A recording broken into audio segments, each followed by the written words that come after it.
In Citizens Against Refineries Effects versus Environmental Protection Agency, we'll see what standard of review courts should apply when determining whether to overturn an agency's action. The Clean Air Act established National Ambient Air Quality Standards, or NAAQS, for certain major pollutants. To measure whether regions and states are meeting NAAQS for each pollutant, the EPA created air quality control regions, known as AQCRs. If an AQCR in a state isn't meeting NAAQS for a certain pollutant, then the state must create a state implementation plan, known as a SIP, to outline how the state will bring the region into attainment. If a region isn't meeting NAAQS for a certain pollutant, then states can't approve any new sources that would emit the pollutant until the region meets NAAQS.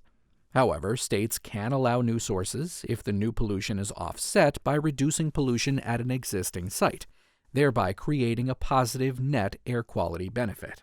In 1975, Hampton Roads Energy Company filed an application with the Virginia State Air Pollution Control Board to build a new petroleum refinery in Portsmouth, Virginia.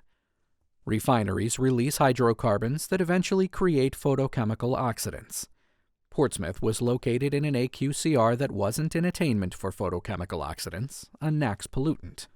The board proposed that the Virginia Department of Highways would offset the refinery's photochemical oxidants by replacing cutback asphalt with emulsified asphalt, a type of asphalt that doesn't produce any hydrocarbons that create photochemical oxidants. The EPA eventually approved Virginia's offset plan and SIP.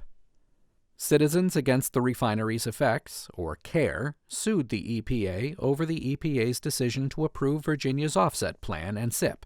CARE claimed, among other issues, that the state chose an arbitrary area for the offset. CARE also claimed that the offset plan shouldn't have been approved because the state was already voluntarily reducing its use of cutback asphalt.